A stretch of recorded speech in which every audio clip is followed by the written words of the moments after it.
Hello everyone, আসসালামু আলাইকুম। আমি শিহাব আহমেদ, পড়াশোনা করছি ঢাকা সেন্ট্রাল ইউনিভার্সিটির কেমিস্ট্রি ডিপার্টমেন্টে। আজকে আমরা কেমিস্ট্রির দ্বিতীয় অধ্যায়ের পদার্থের অবস্থা নিয়ে জানব। তো এই অধ্যায়টাকে আমি দুইটা পার্টে ভাগ করেছি। আজকে হচ্ছে আমরা পার্ট 1 পড়ব এবং এই অধ্যায় থেকে মোটামুটি যত কোশ্চেন আসতে পারে আমি হচ্ছে টাইপ ওয়াইজ ওই কোশ্চেনগুলো রেখেছি। তো আমরা হচ্ছে বেসিক পড়ার পরে তারপর হচ্ছে আমরা ওই কোশ্চেনগুলো সলভ করব। তো কোশ্চেনগুলো সলভ করার পরেই আমরা কিন্তু ভালো একটা তোমাদের এই অধ্যায় সম্বন্ধে আইডিয়া চলে আসবে। তাহলে আচ্ছা, আমরা তাহলে শুরু করতে পারি।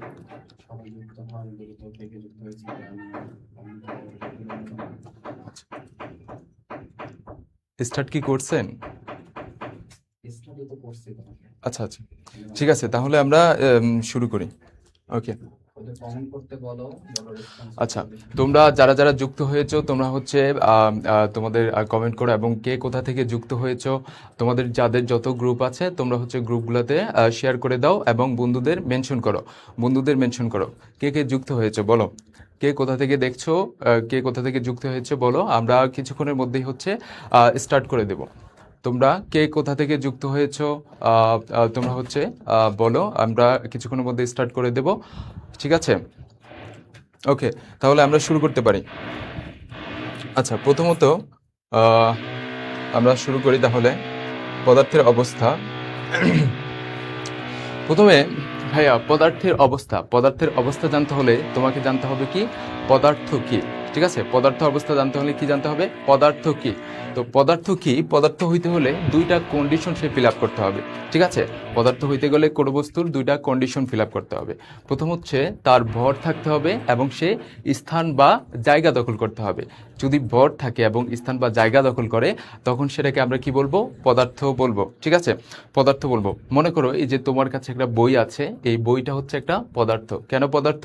কারণ তার একটা ভর আছে এবং সে হচ্ছে একটা জায়গা দখল করে আছে, এজন্য আমরা সেটাকে কি বলবো, এজন্য আমরা এই বইটাকে পদার্থ বলবো। ঠিক আছে ভাইয়া, তাহলে পদার্থ কি, পদার্থ হচ্ছে যেসব বস্তুর ভর আছে এবং জায়গা দখল করে তাদেরকে আমরা কি বলবো, তাদেরকে হচ্ছে আমরা পদার্থ বলবো। আচ্ছা, পদার্থ না এরকম কি হইতে পারে বলো তো, বলো পদার্থ না এরকম কি হইতে পারে। পদার্থ না এরকম হইতে পারে যেমন বাতাস। বাতাস পদার্থ, কারণ এটার ভিতরে কি আছে, এটার ভিতরে কিন্তু বিভিন্ন গ্যাসীয় পদার্থ আছে। তাপমাত্রা হইতে পারে, তাপ হইতে পারে। ঠিক আছে, তারপর এই যে আমি কথা বলছি, এই যে শব্দ, এটাও কিন্তু পদার্থ না। ঠিক আছে, কারণ এটার কি নাই, এটার হচ্ছে ভর নাই এবং এটা হচ্ছে জায়গা দখল করে না। ঠিক আছে, এজন্য আমরা এদেরকে কি বলবো না, এদেরকে হচ্ছে আমরা পদার্থ বলবো না।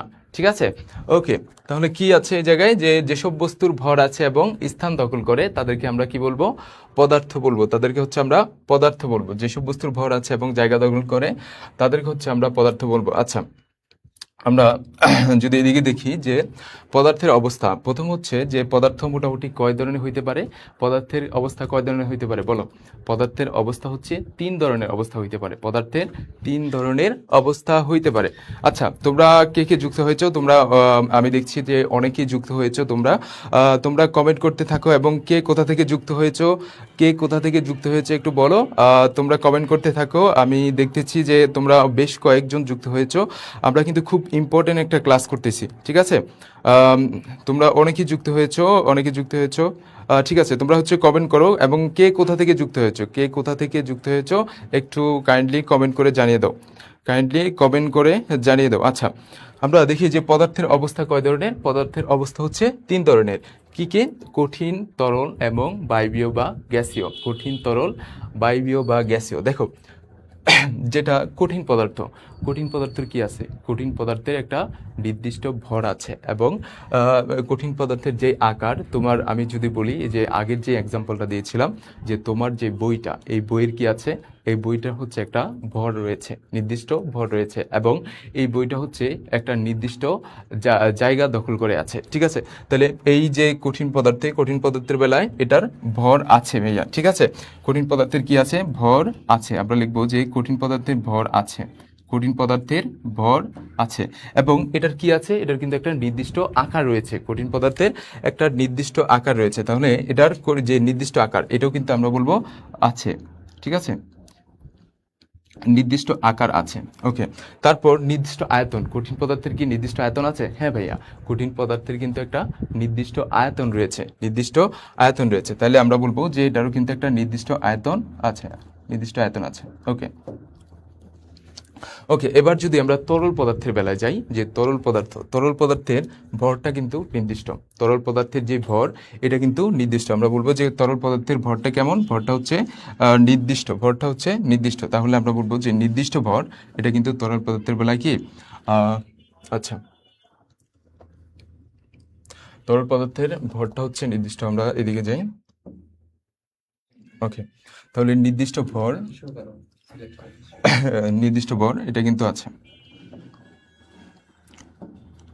ভরটা নির্দিষ্ট। এবং আকার, দেখো তরল পদার্থের কিন্তু নির্দিষ্ট আকার নেই, ঠিক আছে? তরল পদার্থের কিন্তু কিন্তু নির্দিষ্ট আকার নেই। এটা আমরা যেই পাত্রে রাখবো, তরল পদার্থ যদি আমি যেই পাত্রে রাখি, তরল পদার্থ হচ্ছে ওই পাত্রেরই আকারটা ধারণ করবে।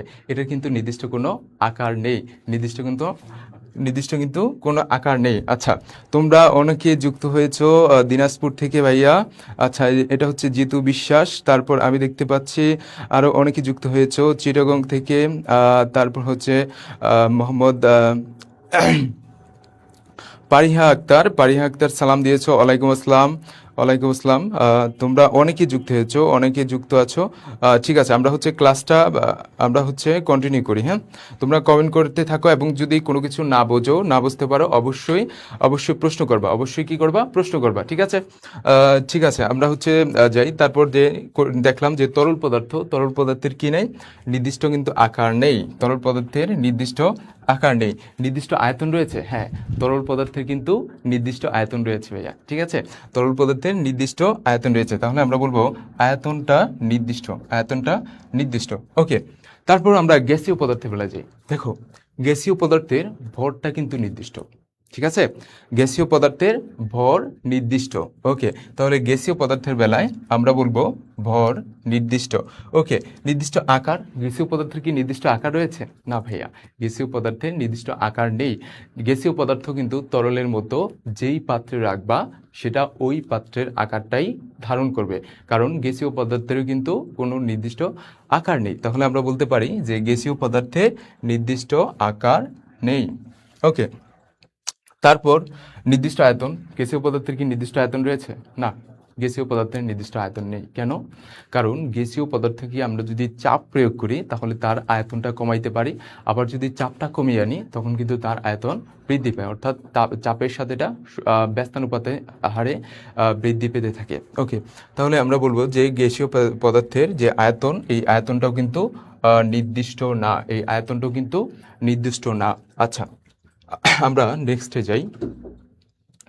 আমরা হচ্ছে নেক্সটে যাই।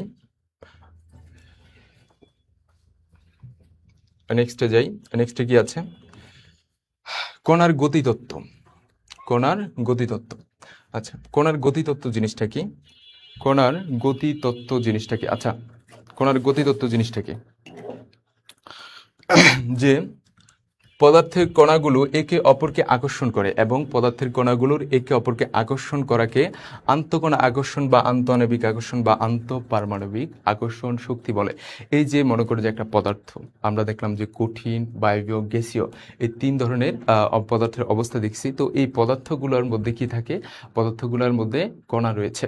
তো এই কণাগুলা একে অপরকে কেমন কি করে? আকর্ষণ করে, একে অপরকে আকর্ষণ করে। এই আকর্ষণ শক্তিকে আমরা বলবো আন্তঃকণা আকর্ষণ বা আন্তঃআণবিক আকর্ষণ বা আন্তঃপারমাণবিক আকর্ষণ শক্তি। ওকে, এবার গতিতত্ত্ব জিনিসটা কি? গতিতত্ত্ব হচ্ছে যে আন্তঃকণা আকর্ষণ শক্তি এবং কণাগুলোর গতিশক্তি দিয়ে পদার্থের কঠিন, তরল এবং বায়বীয় অবস্থা ব্যাখ্যা করার যে তত্ত্ব, সেটাকে আমরা কি বলবো? সেটাকে আমরা বলবো কণার গতিতত্ত্ব। সেটাকে আমরা বলবো কণার গতিতত্ত্ব। আচ্ছা, আমরা একটু আবার পরের স্লাইডে যাই। তোমরা হচ্ছে কমেন্ট করো। আচ্ছা, আমরা এই জায়গায় একটা চিত্র আঁকি, দেখো। আচ্ছা, আমরা একটা নেই। এই জায়গায় আমরা একটা চিত্র আঁকি। এটা মনে করো এটা হচ্ছে কঠিন পদার্থ। এটা আমি কঠিন পদার্থের জন্য আঁকতেছি। ওকে ওকে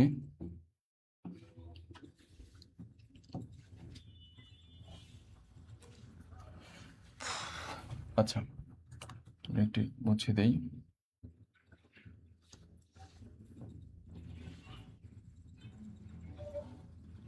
আচ্ছা,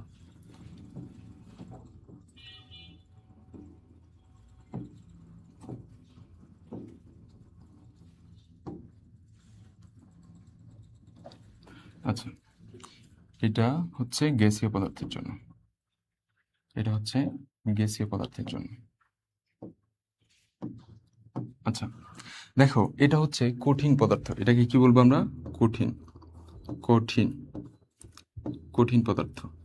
এটা হচ্ছে তরল বা লিকুইড, এটা হচ্ছে তরল বা লিকুইড। আর এটা কি? এটা হচ্ছে গ্যাসীয়, এটা হচ্ছে গ্যাসীয়। আচ্ছা, দেখো কঠিন পদার্থের যে কণাগুলো রয়েছে, এই কণাগুলা খুব কাছাকাছি অবস্থান করে, দেখো খুব ক্লোজলি অবস্থায় রয়েছে, ঠিক আছে? কঠিন পদার্থের যে কণাগুলা এরা হচ্ছে কি আছে? খুব ক্লোজলি আছে, খুব কাছাকাছি। তরল পদার্থে যারা, তাদের কণাগুলো আরেকটু দূরে দূরে, এবং গ্যাসীয় পদার্থের কণাগুলো যেগুলা, ওগুলা কিন্তু আরো অনেক বেশি দূরে দূরে। ওকে, তাহলে এই যে দেখো এই জায়গায় কঠিন পদার্থের বেলায় আমরা যেই মহাকর্ষের যে সূত্র, সেটা থেকে কি জানি? সেই সূত্রটা কি ছিল বলো?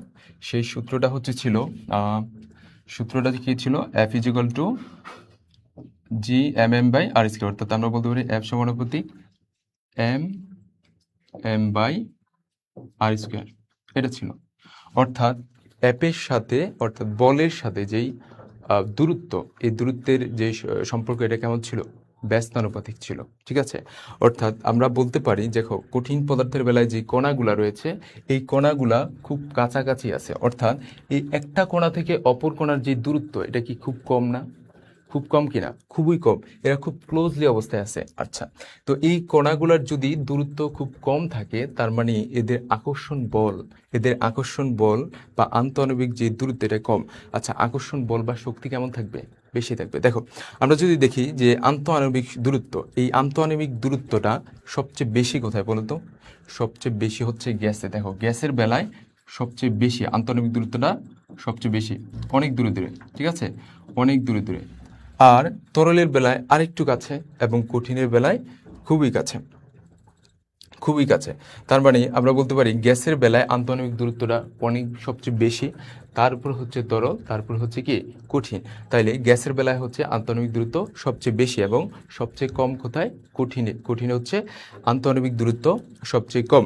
ওকে, আমরা যদি এই সূত্রটা দেখি, তাহলে সূত্র অনুযায়ী দেখো আন্তঃআণবিক শক্তি, আন্তঃআণবিক শক্তি বা আন্তঃআণবিক বল, এটা সবচেয়ে বেশি কোথায়?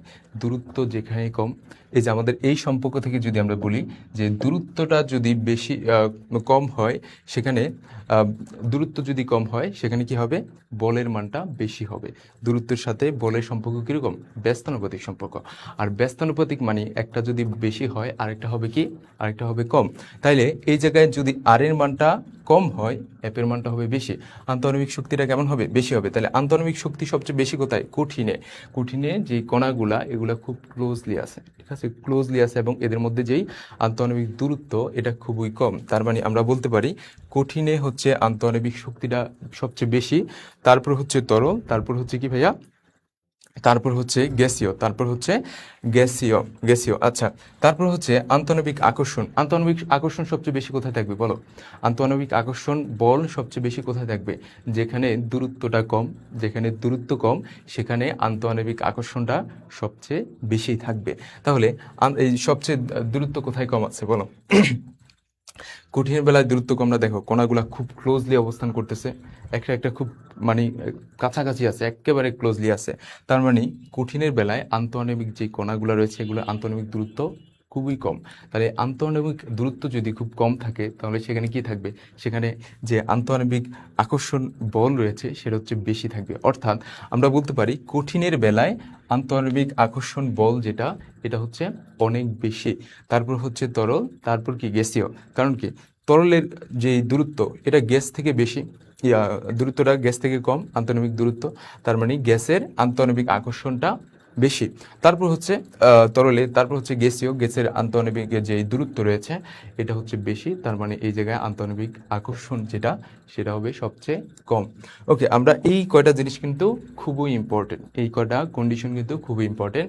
আমি আশা করছি তোমরা খুব ভালো মতো বুঝতে পারছো, আমি আশা করছি তোমরা খুব ভালো মতো বুঝতে পারছো। ওকে, আমরা পরের স্লাইডে যাই, আমরা পরের স্লাইডে যাই। আচ্ছা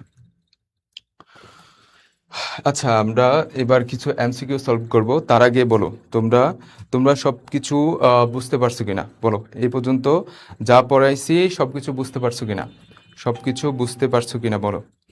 ওকে, ওকে, তোমরা কমেন্ট করো এবং তোমরা সব কিছু বুঝতে পারছো কিনা বলো, সব কিছু বুঝতে পারছো কিনা বলো। ওকে, আমরা প্রথম এমসিকিউটা দেখি যে বলছে কোনটি পদার্থ বাতাস, আলো, তাপ, তাপমাত্রা। বাতাস, আলো, তাপ, তাপমাত্রা, এর মধ্যে পদার্থ কোনটা? আমরা জানি কি পদার্থ হইতে গেলে তার দুইটা কন্ডিশন সে ফিল আপ করতে হবে। প্রথমত তার ভর থাকতে হবে এবং সে হচ্ছে একটা জায়গা বা স্থান দখল করতে হবে। কি বলছি ভাইয়া? যদি তার ভর থাকে এবং সে হচ্ছে একটা জায়গা বা স্থান দখল করে তখন সেটাকে আমরা কি বলবো? তখন সেটাকে পদার্থ বলবো। দেখো তাপমাত্রা, তাপমাত্রা কি জায়গা দখল করে? তাপমাত্রা কি ভর আছে? না ভাইয়া, এটা জায়গায় দখল করে না এবং এটার ভর নেই। তার মানে আমরা বলবো তাপমাত্রা কিন্তু পদার্থ না, তাপমাত্রা পদার্থ না। তাপও কিন্তু পদার্থ না। তারপর আলো, আলো কি, আলোর কি ভর আছে? যদিও এটা নিয়ে কনফিউজ আছে, তবে আমরা জানবো যে আলো পদার্থ না। কিন্তু বাতাস, দেখো বাতাস কিন্তু, বাতাসের ভর রয়েছে এবং এটা জায়গা দখল করে। তুমি যখন বেলুন ফুলাও, বেলুনের ভিতর কি থাকে? বাতাস থাকে এবং এই বেলুনটাকে একটা জায়গা দখল করতেছে না? হ্যাঁ, এটা কিন্তু একটা জায়গা দখল করতেছে। এবং আমরা জানি যে বায়ুমণ্ডলে কিন্তু গ্যাস রয়েছে, বিশেষ করে নাইট্রোজেন, অক্সিজেন গ্যাস রয়েছে। এই যেহেতু এই গ্যাসগুলো রয়েছে তার মানে বাতাসেরও কিন্তু একটা ভর রয়েছে। তার মানে আমরা বলবো এই জায়গায় যে পদার্থ কোনটা? পদার্থ হবে বাতাস, আর একটা কিন্তু পদার্থ হবে না। বুঝছো কিনা বলো, বুঝছো? বলো সবাই বুঝছো কিনা, সবাই বুঝছো কিনা বলো। আচ্ছা, তোমরা অনেকে যুক্ত আছো, অনেকে যুক্ত আছো, সবাই কমেন্ট করো, সবাই কমেন্ট করো, বুঝছো কিনা বলো। কোনো প্রশ্ন আছে কিনা বলো, সবাই কমেন্ট করতে থাকো। আচ্ছা, আমরা নেক্সটে যাই, নেক্সটে যাই। ওকে, দেখো এই জায়গায় কি আছে দেখো, বলছে কক্ষ তাপমাত্রায় কোনটি তরল পদার্থ? কক্ষ তাপমাত্রায় কোনটি তরল পদার্থ? অর্থাৎ কক্ষ তাপমাত্রা বলতে কি 0 ডিগ্রি সেলসিয়াস তাপমাত্রায়, 0 ডিগ্রি সেলসিয়াস তাপমাত্রায় কোনটি তরল পদার্থ? দেখো লবণ, লবণ কি তরল পদার্থ? না, লবণ হচ্ছে একটা কঠিন পদার্থ। ঠিক আছে, লবণ হচ্ছে কঠিন পদার্থ। নাইট্রোজেন, নাইট্রোজেন কি একটা গ্যাসীয় পদার্থ, নাইট্রোজেন হচ্ছে গ্যাসীয় পদার্থ। অর্থাৎ আমরা বলতে পারি লবণটা হচ্ছে একটা সলিড, সলিড, নাইট্রোজেনটা হচ্ছে একটা গ্যাসীয় পদার্থ এবং চিনি, চিনিটা কিন্তু সলিড, এবং কেরোসিন যেটা এটা হচ্ছে লিকুইড। ঠিক আছে ভাইয়া, কেরোসিনটা হচ্ছে লিকুইড। তাহলে আমাদের গ্যাসীয় পদার্থ, তরল পদার্থ চাইছে, তরল পদার্থ কোনটা হবে? তরল পদার্থ হচ্ছে কেরোসিন। তরল পদার্থ কোনটা? কেরোসিন। ওকে, কেরোসিন, বুঝছো? বুঝছো কিনা বলো, তরল পদার্থ কোনটা হবে? কেরোসিন। আচ্ছা, আমরা পরেরটায় যাই। পরে কি আছে যে কোন যৌগের আন্তঃকণা আকর্ষণ বল সবচেয়ে বেশি? আন্তঃকণা আকর্ষণ বল সবচেয়ে বেশি, বলো এটা কি হবে? এটা কি হবে বলো? আন্তঃকণা আকর্ষণ বল সবচেয়ে বেশি কোথায় থাকবে? যেখানে আন্তঃআণবিক দূরত্ব সবচেয়ে কম। আমরা জানি আকর্ষণ বলের সাথে আমরা সূত্রটা কি শিখছিলাম বলো? সূত্র শিখছিলাম যে F = F = 1/r²। অর্থাৎ বলের সাথে দূরত্ব ব্যস্তানুপাতে আছে। বলের সাথে দূরত্ব সম্পর্কটা কিরকম? ব্যস্তানুপাতিক। যেহেতু ব্যস্তানুপাতিক তার মানে দূরত্ব যত বেশি হবে বল তত কম হবে, আর দূরত্ব যত কম হবে বলের পরিমাণটা তত বেশি হবে। তো এই জায়গায় বলছে যে কোন যৌগের আন্তঃকণা আকর্ষণ বল সবচেয়ে বেশি। তাহলে আন্তঃকণা আকর্ষণ বল সবচেয়ে বেশি কোথায় হবে? যেখানে দূরত্বটা সবচেয়ে কম। ঠিক আছে, তাহলে দূরত্ব যদি সবচেয়ে কম হয় সেখানে আন্তঃকণা আকর্ষণ বলটা বেশি হবে। বলো দূরত্ব, এই যে একটু আগে পড়ে আসছিলাম যে দূরত্ব কম, দূরত্ব কম কোথায়? দূরত্ব কম হচ্ছে কঠিনে, কারণ আমরা জানি কঠিনের যে কণাগুলা সেগুলো খুব কাছাকাছি অবস্থান করে, খুব কাছাকাছি অবস্থান করে। ঠিক আছে, খুব কাছাকাছি অবস্থান করে, এটা হচ্ছে কঠিন। তারপর তরল যেগুলো এগুলো আরেকটু দূরে অবস্থান করে, এগুলো আরেকটু দূরে, এবং গ্যাসীয় পদার্থগুলো অনেক দূরে দূরে অবস্থান করে। গ্যাসীয় পদার্থ যেগুলো এগুলো হচ্ছে অনেক দূরে দূরে অবস্থান করে কণাগুলা। তার মানে কঠিন পদার্থের বেলায় আন্তঃআণবিক দূরত্ব যেটা এটা খুবই কম, কঠিন পদার্থের বেলা আন্তঃআণবিক দূরত্ব যদি খুবই কম হয় তাহলে এই জায়গায় যে বল রয়েছে আন্তঃআণবিক আন্তঃকণা আকর্ষণ বল, এটা কি হবে? সবচেয়ে বেশি হবে না? এটা সবচেয়ে বেশি হবে। তাহলে আমরা দেখি এই জায়গায় মার্কারি হচ্ছে কি? মার্কারি হচ্ছে একটা লিকুইড। মার্কারি হচ্ছে একটা লিকুইড মানে তরল। সোডিয়াম ক্লোরাইড হচ্ছে সলিড কঠিন পদার্থ।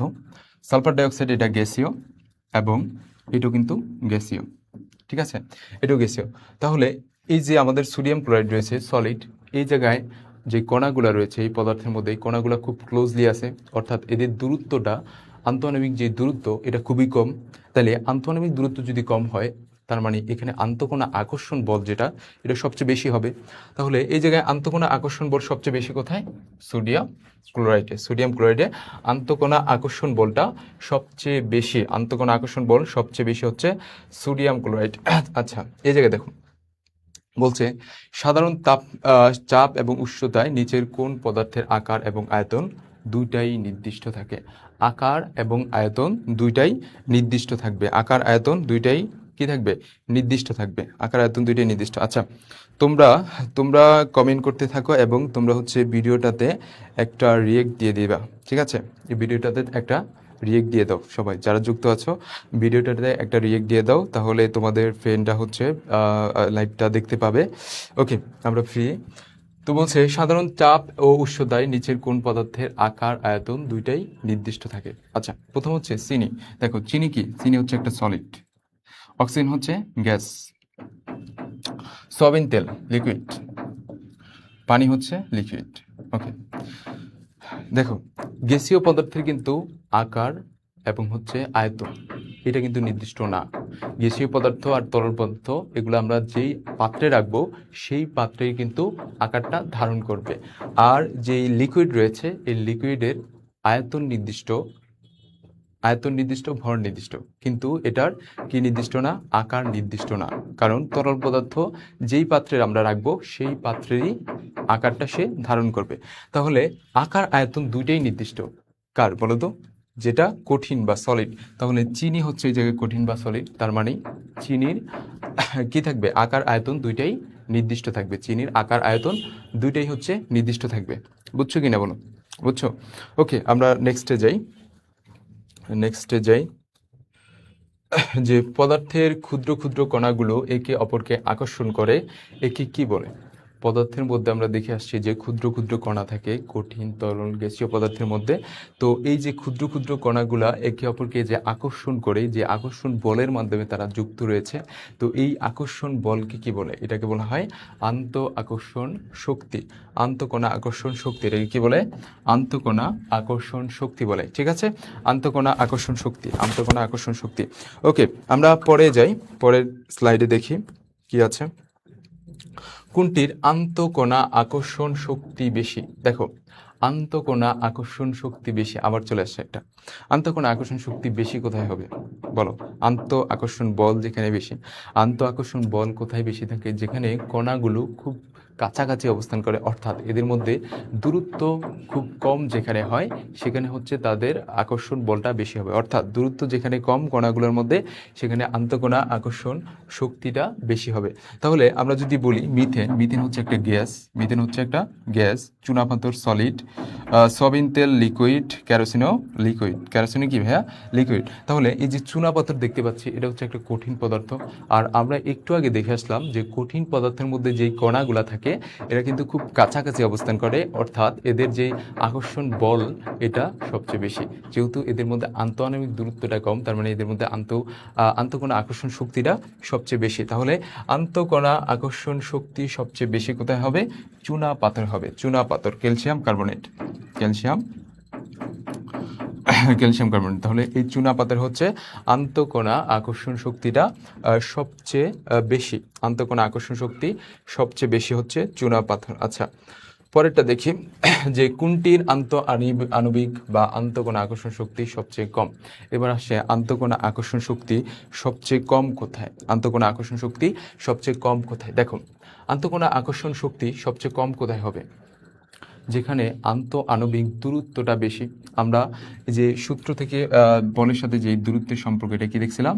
এ proportional to proportional to 1/r²। অর্থাৎ দূরত্ব যদি বেশি হয় সেখানে বলের মানটা কম। দূরত্ব বেশি হলে বলের মানটা কেমন হবে ভাইয়া? বলের মানটা হচ্ছে, দূরত্ব যদি বেশি হয় সেখানে বলের মানটা আচ্ছা, দূরত্ব যদি বেশি হয়, দূরত্ব মনে করো বেশি, দূরত্ব যদি বেশি হয় তাহলে বলের মানটা কেমন হবে? বলের মানটা কম হবে। ঠিক আছে, বলের মানটা কম হবে। এবং যে শক্তি রয়েছে আন্তঃআণবিক শক্তি, এই আন্তঃআণবিক শক্তিটাও কম হবে, আন্তঃআণবিক শক্তিটাও কম হবে। আর যদি দূরত্ব কম হয়, দূরত্ব কম হয়, তাদের কণাগুলোর মধ্যে দূরত্ব যদি কম হয়, তাহলে আমাদের যে বল রয়েছে আন্তঃকণা আকর্ষণ বল, এটার মানটাও বেশি হবে এবং আণবিক যে শক্তি রয়েছে এটাও কিন্তু বেশি হবে, আন্তঃআণবিক শক্তিটাও কিন্তু বেশি হবে। বুঝছো? তাহলে আমার বলছে যে আন্তঃকণা আকর্ষণ শক্তি সবচেয়ে কম কোথায়? আন্তঃকণা আকর্ষণ শক্তি সবচেয়ে কম কোথায় হবে? যেখানে দূরত্বটা বেশি। দূরত্ব বেশি হলে সেখানে আন্তঃকণা আকর্ষণ শক্তি সবচেয়ে বেশি হবে। তাহলে দূরত্ব বেশি কোথায়? দূরত্ব বেশি হচ্ছে আমাদের গ্যাসীয় পদার্থে, তারপর হচ্ছে তরল, তারপরে কি কঠিন, তারপরে তরল, তারপর হচ্ছে কঠিন। দেখো মোম, মোম কি? মোম হচ্ছে একটা সলিড, মোম হচ্ছে সলিড। পানি হচ্ছে লিকুইড এবং প্রোপেন যেটা হচ্ছে গ্যাসীয়, তুত এটাও কিন্তু একটা সলিড পদার্থ। ওকে, দেখো প্রোপেনটা হচ্ছে গ্যাসীয় পদার্থ, প্রোপেন হচ্ছে কি গ্যাসীয় পদার্থ। যেহেতু প্রোপেন গ্যাসীয় পদার্থ, তার মানে এটার আন্তঃকণা যে দূরত্ব, এই আন্তঃকণার দূরত্বটা সবচেয়ে বেশি। আন্তঃকণার দূরত্ব বেশি হওয়ার কারণে তার ভিতরে যে আন্তঃকণা আকর্ষণ শক্তি এটা হচ্ছে সবচেয়ে কম। আন্তঃকণার দূরত্ব বেশি হওয়ার কারণে আন্তঃকণা আকর্ষণ শক্তি সবচেয়ে কম। তাহলে আমাদের অ্যান্সার কোনটা? অ্যান্সার হচ্ছে প্রোপেন। Answer propane. বুঝছো কিনা? অ্যান্সার হচ্ছে প্রোপেন। ওকে, আমরা নেক্সট স্লাইডে যাই। দেখো পরে কি আছে, বলছে যে কোনটির আন্তঃআণবিক শক্তি সবচেয়ে বেশি? আন্তঃআণবিক শক্তি সবচেয়ে বেশি, আন্তঃআণবিক শক্তি সবচেয়ে বেশি কোথায় থাকবে?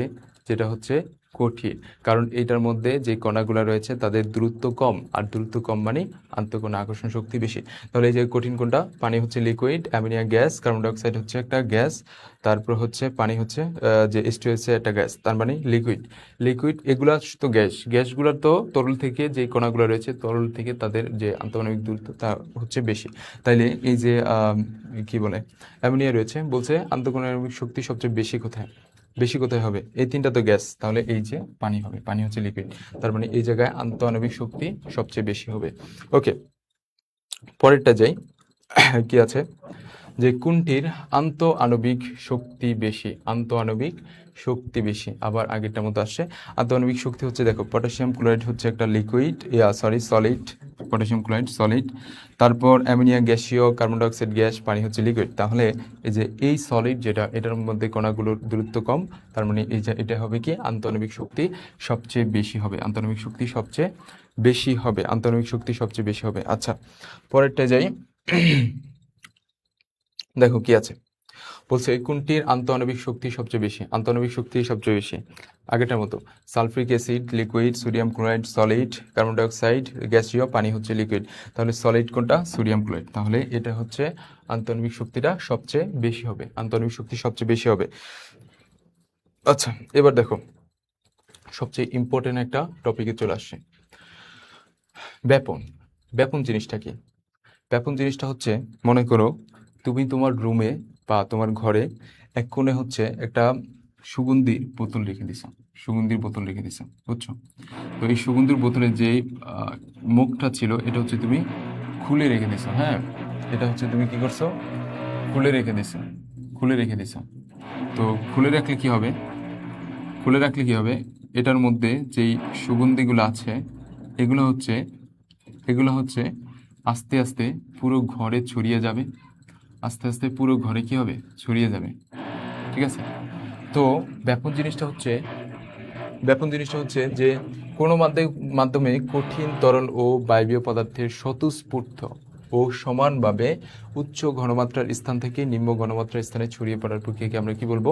ব্যাপন বলবো। উচ্চ ঘনমাত্রার স্থান থেকে নিম্ন ঘনমাত্রার স্থানে ছড়িয়ে পড়ার প্রক্রিয়াকে আমরা কি বলবো? ব্যাপন। অর্থাৎ তোমার এই যে একটা সুগন্ধির বোতল ছিল, এটার মধ্যে কিন্তু যে সুগন্ধিগুলো ছিল এগুলো খুব ঘনমাত্রা অনেক বেশি ছিল, ঠিক আছে। এবং বাইরের যেই ইয়েটা রয়েছে এখানে কিন্তু ঘনমাত্রা খুব কম, অর্থাৎ এখানে ঘনমাত্রা বেশি, উচ্চ ঘনমাত্রা। এই উচ্চ ঘনমাত্রা থেকে সে হচ্ছে নিম্ন ঘনমাত্রার স্থানে স্বতঃস্ফূর্ত এবং সমানভাবে ছড়িয়ে পড়বে, স্বতঃস্ফূর্ত এবং সমানভাবে ছড়িয়ে পড়বে। এই যে স্বতঃস্ফূর্ত নিম্ন ঘনমাত্রার উচ্চ ঘনমাত্রার স্থান থেকে নিম্ন ঘনমাত্রার স্থানে স্বতঃস্ফূর্ত এবং সমানভাবে ছড়িয়ে পড়া, এটাকে আমরা কি বলবো? এটাকে আমরা ব্যাপন বলবো। এটাকে কি বলবো? ব্যাপন বলবো। তাহলে ব্যাপন জিনিসটা হচ্ছে কি? ব্যাপন জিনিসটা হচ্ছে কোনো বস্তু যখন উচ্চ ঘনমাত্রার স্থান থেকে নিম্ন ঘনমাত্রার স্থানে স্বতঃস্ফূর্ত ও সমানভাবে ছড়িয়ে পড়ে, তখন সেটাকে আমরা ব্যাপন বলি। তখন সেটাকে আমরা কি বলি? ব্যাপন বলি। ওকে, তাহলে ব্যাপন জিনিসটা বুঝতে পারছো আশা করি। ব্যাপন জিনিসটা আশা করি বুঝতে পারছো। ব্যাপনের হার হচ্ছে পদার্থের ছড়ানোর সময় বা আয়তন, অর্থাৎ একক আয়তনে ব্যাপনের হারকে আমরা আর দিয়ে প্রকাশ করি। তাহলে আর কি হবে? আর সমানুপাতিক ভি বাই টি, আর সমানুপাতিক ভি বাই টি, অর্থাৎ একক সময়ে যে একটা নির্দিষ্ট আয়তনের গ্যাস, এটা যদি সবচেয়ে মনে রাখবা যেই গ্যাসটা সবচেয়ে কম সময়ে ব্যাপিত হতে পারবে, সবচেয়ে কম সময়ে ব্যাপিত হতে পারবে, তার ব্যাপনের হারটা বেশি হবে, ব্যাপনের হারটা বেশি হবে। অর্থাৎ আচ্ছা, স্থির তাপমাত্রা ও চাপে কোনো গ্যাসীয় পদার্থের ব্যাপনের হার, আচ্ছা আমরা গ্রামের ব্যাপন সূত্র কি জানি? যে স্থির তাপমাত্রা ও চাপে কোনো গ্যাসের ব্যাপনের হার তার যে আণবিক ভর রয়েছে, এই আণবিক ভরের সাথে আণবিক ভরের বর্গমূলের ব্যস্তানুপাতিক, এবং ঘনত্বেরও কিন্তু বর্গমূলের ব্যস্তানুপাতিক। দেখো, যে স্থির তাপমাত্রা ও চাপে কোনো গ্যাসের পদার্থের ব্যাপনের হার তার ঘনত্ব এবং আণবিক ভরের বর্গমূলের ব্যস্তানুপাতিক, ঘনত্ব এবং আণবিক ভরের বর্গমূলের ব্যস্তানুপাতিক। অর্থাৎ আমরা লিখতে পারি আর আর প্রপোর্শনাল টু 1/√m। ঠিক আছে, এটা হচ্ছে গ্রামের সূত্র থেকে পাই, আমরা গ্রামের সূত্র থেকে পাই যে আণবিক যে গ্যাসের যে ব্যাপনের হার রয়েছে সেটা হচ্ছে আণবিক ভরের বর্গমূলের ব্যস্তানুপাতিক, আণবিক ভরের বর্গমূলের ব্যস্তানুপাতিক। ওকে, এখন আমরা যদি দুইটা গ্যাসের বেলায় লিখি, যে আমাদের গ্যাসের ঘনত্ব রয়েছে, ঘনত্বের সাথেও কিন্তু বর্গমূলের ব্যস্তানুপাতিক, ঘনত্বেরও কিন্তু বর্গমূলের ব্যস্তানুপাতিক। আচ্ছা, এখন আমরা যদি দুইটা গ্যাসের বেলায় বলি, যে দুইটা গ্যাসের বেলায় তাদের আণবিক যে ব্যাপনের হার সেটা কেমন হবে, যদি R1 এবং R2 গ্যাসের জন্য বলি, তাহলে R1/R2 ইকুয়াল কত হবে? R1/R2 হবে √m2 বাই হচ্ছে m1, √m2/m1, এবং পাশে যদি ঘনত্ব লিখি, ঘনত্বের বেলায় হবে √d2/d1, d2/d1। তাহলে এটা একটু মনে রাখবা, এটা হচ্ছে একটু মনে রাখবা, এটা হচ্ছে মনে রাখবা একটু, যে গ্যাসের ব্যাপনের হারের সাথে আণবিক ভরের সম্পর্কটা হচ্ছে ব্যস্তানুপাতিক। দেখো, ব্যস্তানুপাতিক হলে এটা মানে বিপরীত থাকবে, আর এই জায়গায় আরটা উপরে, এই জায়গায় কিন্তু এমটা নিচে থাকবে, ব্যস্তানুপাতিক এর জন্য। ঠিক আছে, ওকে। তাহলে আমরা দেখলাম যে গ্রামের ব্যাপন সূত্র থেকে স্থির তাপমাত্রা চাপে কোনো গ্যাসীয় পদার্থের ব্যাপনের হার তার আণবিক ভর এবং যে ঘনত্ব রয়েছে তার বর্গমূলের ব্যস্তানুপাতিক। ওকে, আমরা এবার নিঃসরণ জিনিসটাকে, নিঃসরণটা একটু দেখো, নিঃসরণ জিনিসটা হচ্ছে সরু ছিদ্রপথে উচ্চ চাপের স্থান থেকে কোনো গ্যাস নিম্ন চাপের স্থানে সজোরে বেরিয়ে আসার প্রক্রিয়াকে নিঃসরণ বলে। ঠিক আছে, সজোরে বেরিয়ে আসা। দেখো, আমাদের ব্যাপন যেটা ছিল সেটা কি? সেটা ছিল স্বতঃস্ফূর্ত এবং সমানভাবে ছড়িয়ে পড়বে, স্বতঃস্ফূর্তভাবে, মানে ওটাকে কোনো চাপ ক্রিয়েট করা লাগবে না, বুঝছো? ওটা স্বতঃস্ফূর্তভাবে নিজে নিজে ছড়িয়ে পড়বে, সেটাকে হচ্ছে আমরা ব্যাপন বলবো। কিন্তু এই নিঃসরণটা কিন্তু স্বতঃস্ফূর্ত না, এটা হচ্ছে চাপ প্রয়োগে সজোরে বেরিয়ে যাবে। যেমন তোমার বাসায় যে অ্যারোসলটা রয়েছে, এই অ্যারোসল কি করো? তুমি হচ্ছে প্রত্যেকে একটা প্রেশার ক্রিয়েট করো, প্রেশার ক্রিয়েট করার পরে এটার যে সরু ছিদ্রপথ রয়েছে সেখান থেকে কিন্তু এটা সজোরে বেরিয়ে পড়ে, ঠিক আছে, সজোরে বেরিয়ে যায়। তো এইটাকে আমরা বলবো কি? এটাকে আমরা নিঃসরণ বলবো। তাহলে নিঃসরণটা হচ্ছে কি? যে সরু ছিদ্রপথে উচ্চ চাপের স্থান থেকে উচ্চ চাপের ওই জায়গায় কিন্তু যে অ্যারোসলের বোতল রয়েছে ওই জায়গায় কিন্তু চাপটা অনেক বেশি, আর বাইরে কি চাপ অনেক কম। তাহলে আমরা যখন প্রেশার ক্রিয়েট করতেছি এটা হচ্ছে কি করতেছে, যে উচ্চচাপের স্থান থেকে নিম্নচাপের স্থানে সজোরে বেরিয়ে পড়তেছে। ঠিক আছে, তারপর তুমি টাওয়ারের কথা চিন্তা করতে, টায়ারে কি হয় যখন বাস্ট হয় তখন হচ্ছে এটা সরু ছিদ্রপথে সজোরে বেরিয়ে পড়ে। ঠিক আছে বাতাসটা, তাহলে যে সরু ছিদ্রপথে উচ্চচাপের স্থান থেকে কোনো গ্যাস নিম্নচাপের স্থানে সজোরে বেরিয়ে আসার প্রক্রিয়াকে আমরা কি বলবো, নিঃসরণ বলবো। তাহলে উচ্চচাপের স্থান থেকে সজোরে নিম্নচাপের স্থানে যখন ছড়িয়ে পড়ে তখন সেটাকে আমরা নিঃসরণ বলি। দেখো, তাপ প্রয়োগে ব্যাপনের মতো নিঃসরণের হারও কিন্তু বৃদ্ধি পায়। তাপ প্রয়োগে কি হয়, আমরা যখন তাপটা বাড়িয়ে দেই, তাপ বাড়াইলে কি হয়, তাপ বাড়াইলে কি হয় বলো, তাপ বাড়াইলে চাপ বৃদ্ধি পায়, তাপ বাড়াইলে চাপ বৃদ্ধি পায়। আর যখন চাপ বৃদ্ধি পায় আমরা জানি যে উচ্চ চাপের স্থান থেকে নিম্ন চাপের স্থানে যে সজোরে বেরিয়ে পড়ে, তাহলে চাপ বাড়াইলে কিন্তু নিঃসরণের হারও কিন্তু বৃদ্ধি পাবে, নিঃসরণের হার বৃদ্ধি পাবে। দেখো, চাপের প্রভাব ব্যাপনের নেই কিন্তু নিঃসরণের আছে। ব্যাপনের কি চাপের প্রভাব আছে? না, ব্যাপনে কিন্তু চাপের প্রভাব নেই। ব্যাপনটা কি হয়, তুমি এক জায়গায় একটা সুগন্ধ, মনে করো যে তোমার বাসায় হচ্ছে তুমি একটা গোলাপ এনে রাখছো, গোলাপের ঘ্রাণ তোমার পুরো রুমে কি হবে, ছড়িয়ে পড়বে। এটা হচ্ছে ব্যাপন প্রক্রিয়া। কোনো চাপ ক্রিয়েট করা লাগছে না, কিন্তু নিঃসরণে কিন্তু একটা চাপ ক্রিয়েট করা লাগে উচ্চ চাপের স্থান থেকে, সেটা হচ্ছে সজোরে ছিদ্রপথে। যখন তুমি চাপ প্রয়োগ করবা তখন সে হচ্ছে সরু ছিদ্রপথে সজোরে বেরিয়ে পড়বে। ঠিক আছে, তখন সেটাকে আমরা কি বলি, নিঃসরণ বলি। ওকে, আমরা দেখলাম। এবার হচ্ছে আমরা পরের স্লাইডে যাই। দেখো, আমরা এমসিকিউতে চলে আসি। এই এমসিকিউগুলা সলভ করার মাধ্যমে কিন্তু তুমি ভালো একটা এই জায়গায় বেসিক অর্জন করতে পারবা। ঠিক আছে, আমরা এমসিকিউগুলা এভাবে অনেক ভালোভাবে সলভ করব। দেখো, বলছে কোনটির আন্তঃআণবিক শক্তি সবচেয়ে বেশি। আন্তঃআণবিক শক্তি সবচেয়ে বেশি, যাই হোক এটা তো ওখান থেকে চলে আসে। আন্তঃআণবিক শক্তি সবচেয়ে বেশি কোথায় থাকবে বলো, আন্তঃআণবিক শক্তি সবচেয়ে বেশি কোথায় থাকবে? আচ্ছা, তোমরা যারা লাইভে আছো তারা হচ্ছে ভিডিওটাতে একটা রিয়েক্ট দাও এবং হচ্ছে সবাই কমেন্ট করতে থাকো, সবাই কমেন্ট করো। বুঝছো কিনা এই পর্যন্ত যা পড়াইলাম, বুঝছো কিনা বলো, এই পর্যন্ত যা পড়াইছি বুঝছো কিনা বলো। আচ্ছা, আমরা যাই।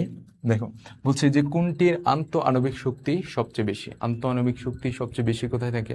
আন্তঃআণবিক শক্তি সবচেয়ে বেশি থাকে হচ্ছে কঠিন পদার্থে, তারপর তরল, তারপর হচ্ছে গ্যাসীয়। দেখো, হাইড্রোজেন কি, হাইড্রোজেন হচ্ছে একটা গ্যাসীয় পদার্থ ভাইয়া, হাইড্রোজেন হচ্ছে একটা গ্যাসীয় পদার্থ। নাইট্রোজেনই কিন্তু একটা গ্যাসীয় পদার্থ। তারপর ক্লোরিনও কিন্তু একটা গ্যাসীয় পদার্থ। আর আয়োডিনটা হচ্ছে এই জায়গায় সলিড, আয়োডিনটা সলিড। তাহলে আয়োডিন যেহেতু সলিড, তার মানে এটার আন্তঃআণবিক শক্তি যেটা, সেটা হচ্ছে কি হবে, সবচেয়ে বেশি হবে। আন্তঃআণবিক শক্তিটা সবচেয়ে বেশি হবে। তাহলে আন্তঃআণবিক শক্তি সবচেয়ে বেশি কোথায়? এটা হচ্ছে আমাদের আয়োডিনে আন্তঃআণবিক শক্তিটা সবচেয়ে বেশি। ওকে, বুঝছো কিনা বলো। ঠিক আছে, আমরা নেক্সটে যাই। বলছে যে কোনটি স্বতঃস্ফূর্ত প্রক্রিয়া কোনটা? আমরা দেখছি যে ব্যাপন প্রক্রিয়া কি হয়, স্বতঃস্ফূর্ত এবং সমানভাবে সে হচ্ছে উচ্চ ঘনমাত্রার স্থান থেকে উচ্চ ঘনমাত্রা থেকে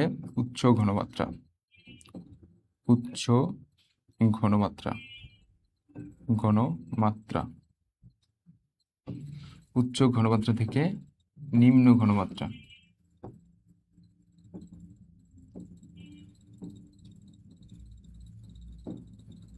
ওকে, সে হচ্ছে উচ্চ ঘনমাত্রার স্থান থেকে নিম্ন ঘনমাত্রার স্থানে স্বতঃস্ফূর্তভাবে এবং সমানভাবে ছড়িয়ে পড়ে। সেটাকে আমরা কি বলি? বলছে স্বতঃস্ফূর্ত প্রক্রিয়া কোনটা? তাহলে সেটাকে আমরা ব্যাপন বলি, ব্যাপন। ঠিক আছে, তাহলে উচ্চ ঘনমাত্রার স্থান থেকে নিম্ন ঘনমাত্রার স্থানে স্বতঃস্ফূর্ত এবং সমানভাবে ছড়িয়ে পড়লে সেটাকে আমরা বলি ব্যাপন বলি। ঠিক আছে ভাইয়া, সেটাকে আমরা কি বলি? ব্যাপন বলি, ব্যাপন। ওকে, আমরা নেক্সটে যাই। দেখো, যে কোন গ্যাসের ব্যাপনের হার বেশি? সবচেয়ে ইম্পর্টেন্ট জায়গায় কিন্তু চলে আসছি।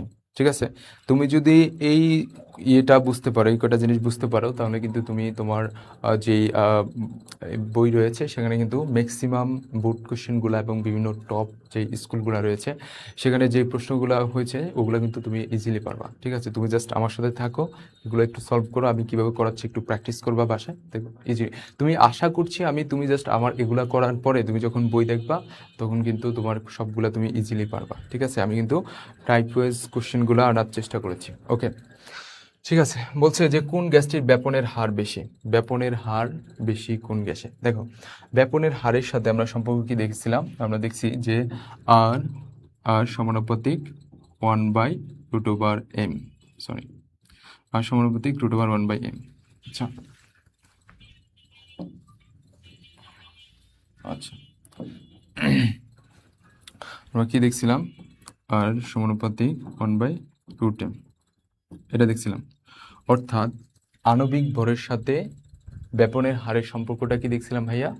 আণবিক ভরের সাথে ব্যাপনের হারের সম্পর্কটা কি দেখছিলাম? ব্যস্তানুপাতিক দেখছে। অর্থাৎ ব্যাপনের হার যদি বেশি হয় আণবিক ভর হইতে হবে কম, আর আণবিক ভর যদি বেশি হয় ব্যাপনের হার হবে সবচেয়ে কম। ঠিক আছে, আণবিক ভর বেশি হলে ব্যাপনের হার হবে কম। মনে করো যে দুইজন লোক, ঠিক আছে, দুইজন লোক, মনে করো একটা লোক হচ্ছে এরকম, একটা লোক হচ্ছে এরকম, ঠিক আছে। আচ্ছা, আরেকটা লোক হচ্ছে একটু হেলদি, ঠিক আছে, একটু হেলদি একটা লোক আছে, হেলদি একটা লোক, ঠিক আছে। তাহলে কি হবে? কি হবে বলো? হেলদি লোক, যেটা স্বাস্থ্যবান লোক, যার ভর হচ্ছে মনে করে হচ্ছে কি দিলাম 100 কেজি, 100 কেজি, ঠিক আছে। আরেকজনের ভর হচ্ছে 50 কেজি, 50 কেজি। তাহলে সবচেয়ে বেশি দৌড়াতে পারবে কে? সবচেয়ে বেশি দৌড়াতে পারবে কে বলো? যার ভর কম, যার ভর কম সেই তো সবচেয়ে বেশি দৌড়াতে পারবে নাকি? আর যার ভর বেশি সে কিন্তু বেশি দৌড়াতে পারবে না। ঠিক আছে ভাইয়া? তাহলে ভর বেশি হইলে তার কিন্তু, আর যে সবচেয়ে বেশি দৌড়াতে পারবে তার কি ব্যাপনের হার বেশি। সবচেয়ে বেশি, যে অল্প সময়ের মধ্যে সবচেয়ে বেশি দৌড়াতে পারবে তার কি ব্যাপনের হার বেশি না? ওকে, তাহলে আমরা দেখবো যে ভর যার বেশি হয় তার ব্যাপনের হার কম, মানে কম দৌড়াতে পারবে। আর ভর কম যার তার ব্যাপনের হারটা বেশি। ঠিক আছে, ভর কম যার তার ব্যাপনের হার বেশি। দেখো, ইথিলিনের সঙ্গে কি? C2H4, C2H4। দেখো, এটার আণবিক ভর বের করো। আণবিক বের করলে কত হয়? কার্বন হচ্ছে 12, তাহলে 12 × 2, আর হচ্ছে হাইড্রোজেন হচ্ছে কয়টা? 1 × 4, 4, তাহলে কত হয়? 12 × 2 = 24, আর হলে 4, কত হয়? 28। তাহলে ইথিলিনের আণবিক ভর যেটা, সেটা হচ্ছে কত? 28 গ্রাম। ঠিক আছে, 28 গ্রাম। অ্যামোনিয়া হচ্ছে কত? NH3, ammonia NH3। তাহলে এটা কত? নাইট্রোজেন কত? 14, আর 3 কত? 15, 16, 17। তাহলে অ্যামোনিয়া হচ্ছে 17, অ্যামোনিয়ার আণবিক ভর হচ্ছে 17।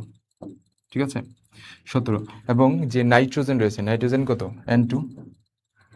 তাহলে নাইট্রোজেন 14 × 2 কত? 28। তাহলে নাইট্রোজেনের আণবিক ভরটা হচ্ছে 28 গ্রাম। ঠিক আছে, 28 গ্রাম। তারপর হচ্ছে ফ্লোরিন কত? F2। ফ্লোরিন হচ্ছে F2। তার মানে ফ্লোরিনের আণবিক ভর কত? 19। 19 হচ্ছে কত? ফ্লোরিনের আণবিক ভর হচ্ছে কত বলো? ফ্লোরিনের আণবিক ভর কত হবে? আচ্ছা, তাহলে 19 × 2, 19 × 2, তাহলে কত হবে? 9 × 18, আর হচ্ছে 2 × 2, 28। ঠিক আছে, দেখো তাহলে ফ্লোরিনও 28 আসছে, এটাও 28, 17, এবং এটা হচ্ছে 28। এই দুইটা হচ্ছে 28, অ্যামোনিয়া হচ্ছে 17, নাইট্রোজেন 28। আচ্ছা, সবগুলো 28 দেখতেছি। তাহলে অ্যামোনিয়ার আণবিক ভরটা সবচেয়ে কম দেখতেছি। সবচেয়ে কম কার? অ্যামোনিয়ার, 17 গ্রাম। যেহেতু অ্যামোনিয়ার আণবিক ভরটা সবচেয়ে কম, তার মানে তার ব্যাপনের হারটা বেশি হবে। ঠিক আছে ভাইয়া, অ্যামোনিয়ার ব্যাপনের হারটা বেশি হবে। তাহলে ব্যাপনের হার বেশি কার? অ্যামোনিয়ার, কারণ তার আণবিক ভর কম। আণবিক ভর কম হলে ব্যাপনের হার বেশি হবে। আণবিক ভর যদি কম হয় ব্যাপনের হার বেশি। বলছে নিচের কোনটির ব্যাপনের হার অধিক? ব্যাপনের হার অধিক, আচ্ছা এটা NH3 হবে, NH3। আচ্ছা, ব্যাপনের হার অধিক। দেখো হাইড্রোজেন কত? এই জায়গায় আণবিক ভর কত? হাইড্রোজেনের আণবিক ভর হচ্ছে 2 গ্রাম। ওকে, তারপর NH3। অ্যামোনিয়া একটু আগে দেখলাম 17 গ্রাম, 17 গ্রাম। কার্বন ডাই অক্সাইড হবে এই জায়গায়। তাহলে কার্বন ডাই অক্সাইড কত? কার্বন হচ্ছে 12, আর অক্সিজেন 16 × 2 = 32, তার মানে কত? 44 গ্রাম, 44 গ্রাম। আচ্ছা, সালফার ডাই অক্সাইড হবে, ভুল করছে, সালফার ডাই অক্সাইড। তাহলে সালফার হচ্ছে 16, সালফার কত? 16, 32, 32, প্লাস হচ্ছে অক্সিজেন 16 × 2 = 32, তাহলে কত? 64 গ্রাম হবে, 64, 64, 16, 16 × 2 = 32, 64 গ্রাম। ওকে, তাহলে প্রশ্ন কি বলছে? কোনটির ব্যাপনের হার অধিক, মানে কোনটির ব্যাপনের হার বেশি? তাহলে ব্যাপনের হার কোনটার বেশি হবে?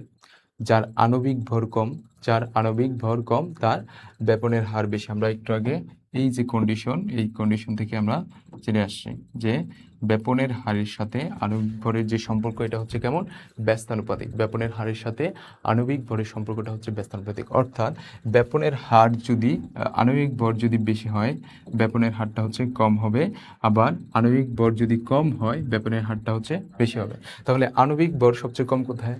হাইড্রোজেনের আণবিক ভর সবচেয়ে কম, তার মানে সবচেয়ে দ্রুত ব্যাপিত হবে বা সবচেয়ে ব্যাপনের হার সবচেয়ে বেশি হবে কার? হাইড্রোজেনের। হাইড্রোজেনের ব্যাপনের হারটা সবচেয়ে বেশি হবে, বুঝছো কিনা বলো? হাইড্রোজেনের ব্যাপনের হারটা সবচেয়ে বেশি হবে, হাইড্রোজেনের ব্যাপনের হার সবচেয়ে বেশি। ওকে, আমরা নেক্সট স্লাইডে যাই। দেখো এটাকে কি বলছে, যে কোনটির ব্যাপনের হার বেশি। আবার আগের প্রশ্ন, ব্যাপনের হার বেশি। তাহলে ব্যাপনের হার বেশি এটা আমরা কিভাবে জানবো? আণবিক ভর বের করতে হবে, ঠিক আছে? আণবিক ভর বের করে যদি দেখি যার আণবিক ভর কম তার ব্যাপনের হার বেশি, যার আণবিক ভর বেশি তার ব্যাপনের হার কম, যার আণবিক ভর বেশি তার ব্যাপনের হার কম। আচ্ছা, তাহলে দেখো যে কোনটির ব্যাপনের হার বেশি, ব্যাপনের হার বেশি হবে কার? যার আণবিক ভর কম। কার্বন ডাই অক্সাইড এটা কত? 44 গ্রাম, একটু আগে দেখে আসছি। কার্বন ডাই অক্সাইডটা হচ্ছে আমার 44 গ্রাম। নাইট্রোজেন ডাই অক্সাইড, নাইট্রোজেন কত? নাইট্রোজেন হচ্ছে 14 আর অক্সিজেন হচ্ছে 16, 16 গুণা 32, তাহলে 14 আর 32 কত হয়? 14 আর 32, তাহলে কত হয়? 14 আর 32 কত হয় বলো? 4 দিয়ে 6, 6 আর 3 একে 4 দিয়ে 6 আর 3 একে 4, 46 গ্রাম, 46 গ্রাম। সালফার ডাই অক্সাইড, সালফার হচ্ছে 16, 32, 32 জন 64, এই যে হচ্ছে 64 গ্রাম। এটা দেখতেছি হাইড্রোজেন হচ্ছে 2 গ্রাম। ওকে, দেখো বলছে কোনটির ব্যাপনের হার বেশি। তাহলে ব্যাপনের হার বেশি কোনটার হবে? যেটার আণবিক বল কম, যেটার আণবিক বল কম তার ব্যাপনের হারটা বেশি হবে, বুঝছো কিনা? আণবিক বল কম হলে তার ব্যাপন, এই যে আমাদের কন্ডিশন একটু আগে যে কন্ডিশনটা দেখাইছিলাম যে ব্যাপনের হারের সাথে আমাদের আণবিক ভরের সম্পর্ক হচ্ছে ব্যস্তানুপাতিক, অর্থাৎ ব্যাপনের হার যদি আণবিক ভর যদি বেশি হয় ব্যাপনের হার কম, আর আণবিক ভর কম হলে ব্যাপনের হার বেশি। তাহলে বলছে কোনটির ব্যাপনের হার বেশি, ব্যাপনের হার কোনটার বেশি হবে বলো? যেটার আণবিক ভর কম। তাহলে আমাদের হাইড্রোজেনের আণবিক ভরটা কম, তার মানে এই জায়গায় ব্যাপনের হার বেশি। এখন যদি বলতো যে কোনটার ব্যাপনের হার কম, কোনটার ব্যাপনের হার কম, তাহলে আমরা কোনটা দেখাইতাম? সালফার ডাইঅক্সাইড দেখাইতাম, ঠিক আছে? সালফার ডাইঅক্সাইড, কারণ কি এটার আণবিক ভর সবচেয়ে বেশি। তাহলে আণবিক ভর যদি সবচেয়ে বেশি হয় ব্যাপনের হারটা হবে সবচেয়ে কম, ঠিক আছে? আশা করি বুঝতে পারছো। ওকে, আমরা পরের স্লাইডে যাই। পরের স্লাইডে কি বলছে? পরের স্লাইডে কি বলছে দেখো, পরের স্লাইডে কি বলছে? পরের স্লাইডে বলছে যে ফুলের, ওকে, ফুলের সুগন্ধ ছড়ায় কোন প্রক্রিয়ায়? ফুলের সুগন্ধ ছড়ায় কোন প্রক্রিয়ায় বলো? এটা কি হবে? অ্যান্সার দাও সবাই, সবাই অ্যান্সার করো, সবাই অ্যান্সার করো।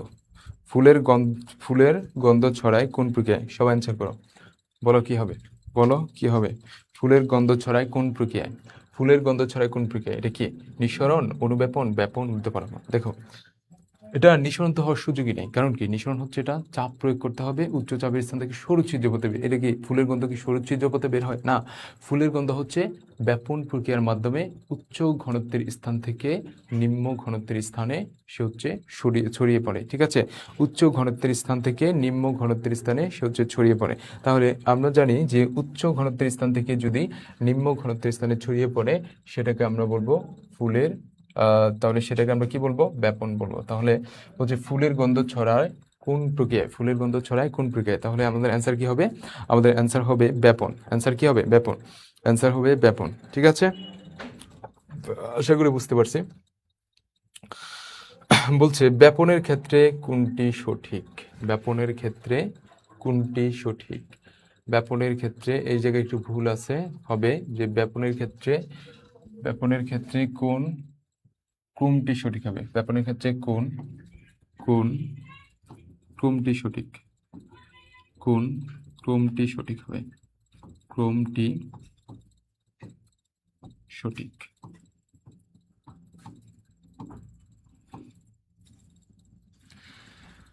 ব্যাপনের ক্ষেত্রে কোন ক্রমটি সঠিক?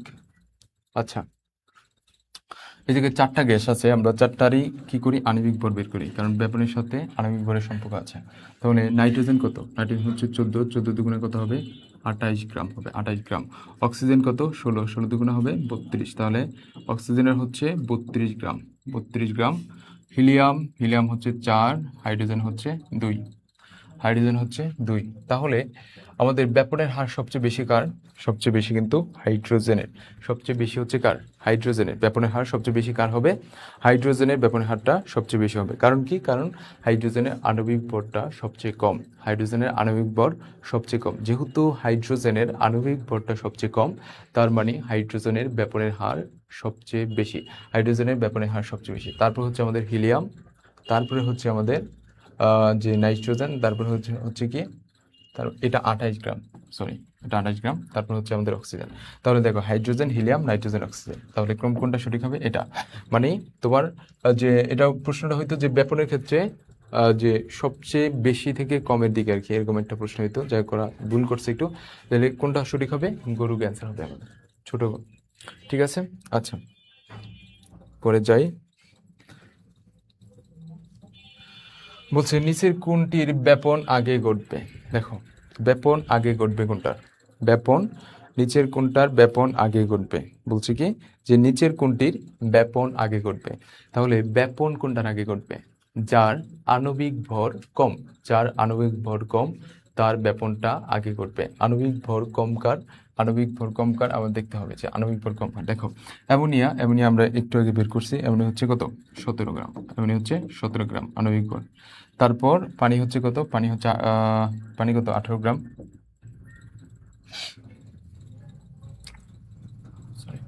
পানি হচ্ছে কত গ্রাম, 18 গ্রাম, 18 গ্রাম। তারপর হচ্ছে কার্বন ডাইঅক্সাইড, কার্বন ডাইঅক্সাইড হচ্ছে 44 গ্রাম, এটা 18 হবে, হ্যাঁ 44 গ্রাম। এবং সালফার ডাইঅক্সাইড, সালফার হচ্ছে 16, 16 32, আর হচ্ছে এই জায়গায় হচ্ছে কত 32, তার মানে হচ্ছে আমার 64, 64, ঠিক আছে 64। তাহলে সালফার ডাইঅক্সাইড হবে আমার 64, সালফার ডাইঅক্সাইড হচ্ছে কি ভাইয়া 64 গ্রাম। তাহলে দেখো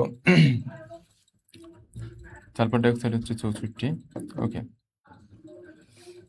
আচ্ছা তাহলে আণবিক ভর সবচেয়ে কম কোথায়, বলছে কি যে কোনটির ব্যাপনে আগে ঘটবে, তাহলে ব্যাপনের আগে ঘটবে কার, যেটার আণবিক ভর সবচেয়ে কম। তাহলে আণবিক ভর সবচেয়ে কম আমরা দেখতে পেয়েছি কোথায়, অ্যামোনিয়াতে, অ্যামোনিয়াতে আণবিক ভরটা সবচেয়ে কম, তার মানে অ্যামোনিয়ার ব্যাপনের হার সবচেয়ে বেশি, অ্যামোনিয়ার সবচেয়ে বেশি। তাহলে ব্যাপন আগে ঘটবে কার, অ্যামোনিয়ার ব্যাপনটা আগে ঘটবে, ঠিক আছে ভাইয়া, অ্যামোনিয়ার ব্যাপনটা আগে ঘটবে, অ্যামোনিয়ার ব্যাপন আগে ঘটবে। আচ্ছা তারপরে স্লাইডে যাই আমরা, কি আছে দেখি। আচ্ছা এই জায়গায় দিচ্ছে যে হিলিয়াম, হাইড্রোজেন, অক্সিজেন, নাইট্রোজেন এর ব্যাপনের হারের অধক্রম কোনটি। আচ্ছা ওই প্রশ্নটা এই জায়গায় দিয়ে দিছে। অধক্রম মানে কি জানো, অধক্রম মানে হচ্ছে, অধক্রম মানে হচ্ছে বড় থেকে, বড় থেকে ছোট, বড় থেকে ছোট, বড় থেকে ছোট, ঠিক আছে। অধক্রম মানে হচ্ছে বড় থেকে ছোট, আর ঊর্ধ্বক্রম মানে হচ্ছে ছোট থেকে বড়।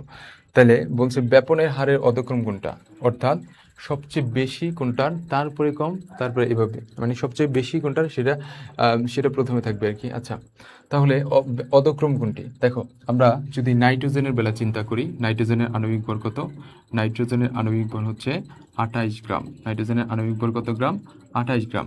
তারপর হচ্ছে আমাদের অক্সিজেন, অক্সিজেন কত, অক্সিজেন হচ্ছে 16 দুগুণা 32, তার মানে অক্সিজেনের আণবিক ভর যেটা সেটা হচ্ছে আমাদের 32 গ্রাম, 32 গ্রাম, ঠিক আছে।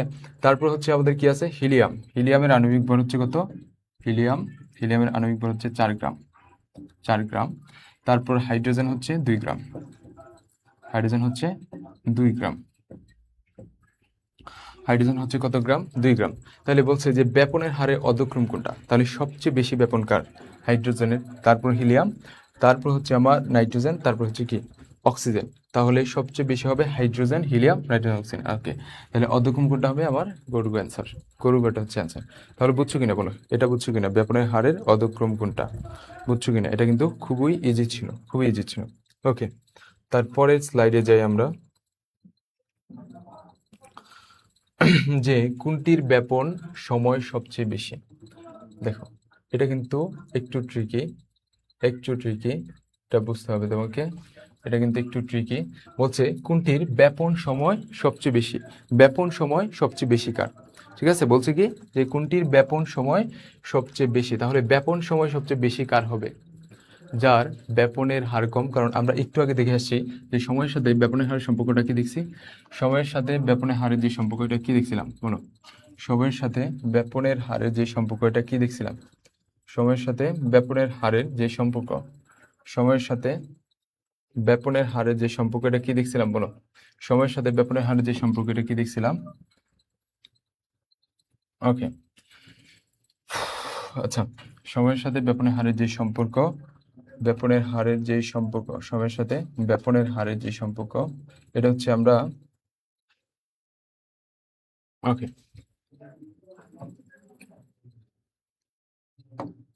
আচ্ছা আচ্ছা আমরা এই জায়গায় চলে আসি।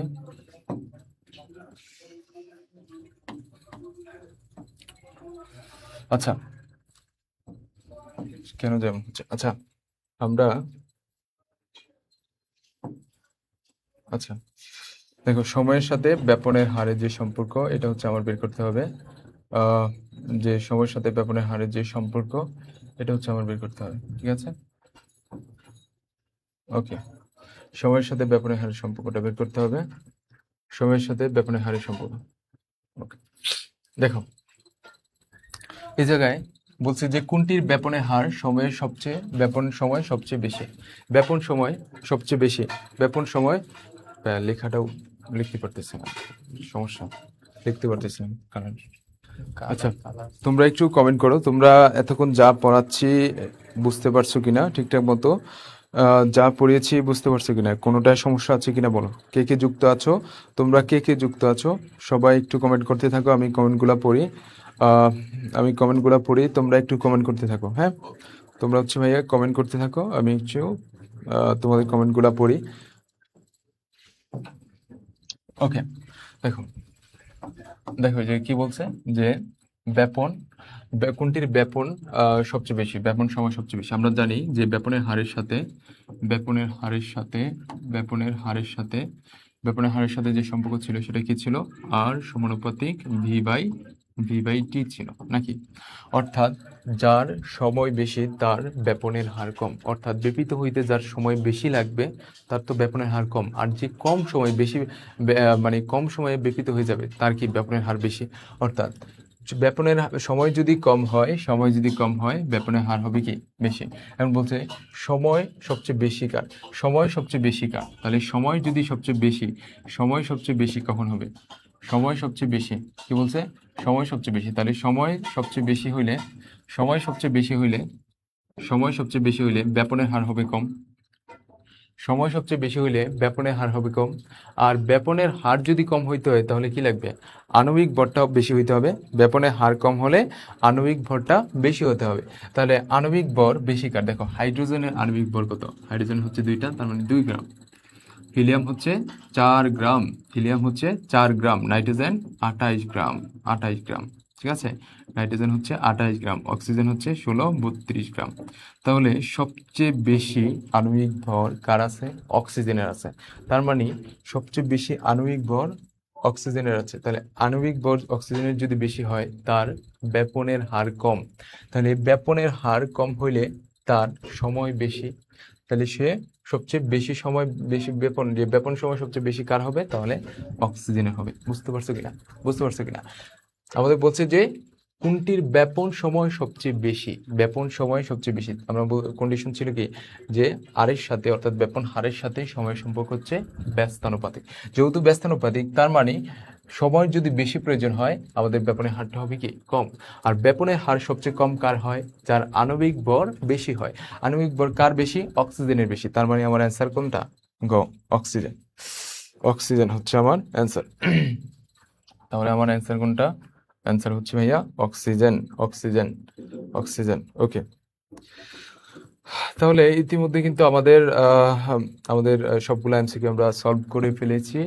আমরা কিন্তু সবগুলো এমসিকিউ সলভ করে ফেলেছি। তোমরা এতক্ষণ যা যা পড়িয়েছি তোমরা কি ঠিকঠাক মতো বুঝতে পারছো কিনা এবং কোনটায় কোনো সমস্যা আছে কিনা তোমরা একটু কাইন্ডলি ভাইয়াকে জানিয়ে দাও এবং তোমরা হ্যাঁ তোমরা কে কোথায় থেকে দেখছো ভাইকে একটু জানিয়ে দাও এবং তোমাদের বাকি যেই কেমিস্ট্রি যেই চ্যাপ্টারগুলো আছে আমি আশা করছি আমি খুব ভালোভাবে এগুলা কভার করবো এবং তোমাদের এই যে পরের যে পার্টটা আছে আমি এই জায়গায় জাস্ট এমসিকিউগুলো রেখেছিলাম। তো পরের যে সেকেন্ড পার্ট আছে আমি ওই জায়গায় কিন্তু তোমাদের এসকিউ এবং সিকিউ দুইটাই রাখার ট্রাই করব। আমি হচ্ছে একটু প্র্যাকটিস করিয়ে দিব যাতে করে তুমি যখন বাসায় প্র্যাকটিস করবা তুমি যেন খুব ইজিলি এগুলা সলভ করতে পারো, খুব ইজিলি যাতে তুমি সলভ করতে পারো। এই জন্য হচ্ছে আমি পরের পার্টে কিছু সিকিউ এবং এসকিউ রাখবো, সাথে এমসিকিউ তো থাকবেই। আশা করছি তোমরা আমার সাথে যদি ক্লাসগুলো করো তোমাদের কেমিস্ট্রি নিয়ে কোনো ভয় থাকবে না, ঠিক আছে, এবং কেমিস্ট্রিতে তোমাদের একটা স্ট্রং পজিশন তৈরি হবে, ঠিক আছে। তোমাদের বেসিকটা হচ্ছে মেন, এই জায়গায় বেসিকটা হচ্ছে মেন, ঠিক আছে। তোমার যত স্ট্রং থাকবে তুমি তত ভালো করবা। কেমিস্ট্রি ফিজিক্স এগুলা হচ্ছে সায়েন্স, মানে হচ্ছে বেসিকটা স্ট্রং থাকতে হবে। বেসিক তোমার স্ট্রং থাকলেই তুমি হচ্ছে খুব ভালো করবা, ঠিক আছে। আচ্ছা আচ্ছা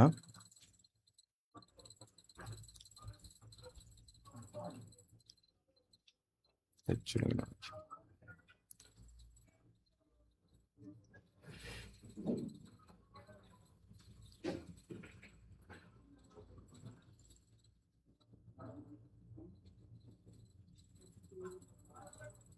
দেখুন আমার স্লাইড শেষ করলাম।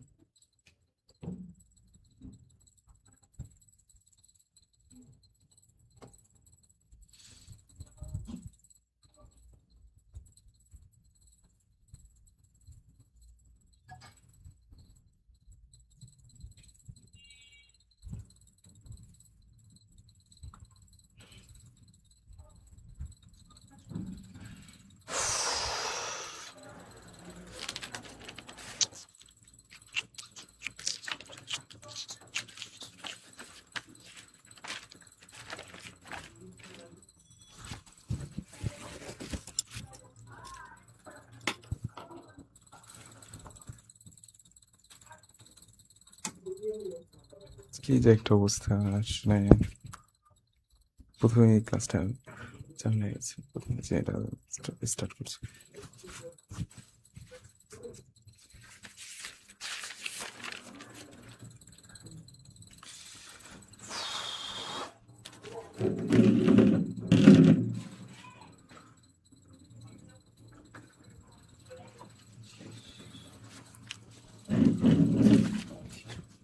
হ্যাঁ লাইভ তো বন্ধ হয়ে গেছে।